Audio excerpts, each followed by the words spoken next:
Petrol, diesel आणि घरगुती गॅसच्या वाढत्या किमतींमुळे सर्वसामान्य जनतेचे आर्थिक गणित कोलमडत असल्याचा आरोप करत काँग्रेस पक्षाने चंद्रपूर शहरात भव्य जनआंदोलन छेडले।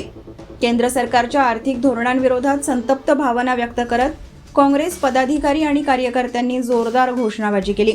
वाढत्या महागाईमुळे गृहिणी, शेतकरी, कामगार आणि लघु व्यावसायिकांवर मोठा आर्थिक भुर्दंड बसतो आहे। वाढत्या महागाईमुळे गृहिणी, शेतकरी, कामगार आणि लघु व्यावसायिकांवर मोठा आर्थिक ताण निर्माण झाल्याचे यावेळी आंदोलनकर्त्यांनी नमूद केले। आंदोलनात खासदार प्रतिभा धानोरकर, काँग्रेस जिल्हाध्यक्ष सुभाष धोटे, शहराध्यक्ष शिवाराव, ज्येष्ठ नेते विनायक बांगडे, महिला जिल्हाध्यक्ष सौ कुंदा जणेकर, शहराध्यक्ष सौ चंदाताई वैरागडे यांच्यासह नगरसेवक, पदाधिकारी व शेकडो कार्यकर्त्यांची उपस्थिती होती। जनतेच्या प्रश्नांवर केंद्र सरकार गंभीर नसून केवळ आश्वासनांची पोकळ भाषा केली जात असल्याचा आरोप काँग्रेस नेत्यांनी यावेळी केला। महागाईच्या झळा दिवसेंदिवस तीव्र होत असताना इंधन व गॅस दरवाढ तात्काळ मागे घेण्यात यावी अशी ठाम मागणी आंदोलनकर्त्यांनी केली।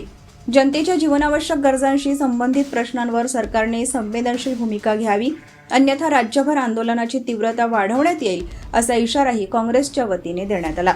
या आंदोलनामुळे चंद्रपूर शहरात राजकीय वातावरण चांगलेच तापले असून महागाईचा मुद्दा पुन्हा एकदा चर्चेच्या केंद्रस्थानी आला आहे।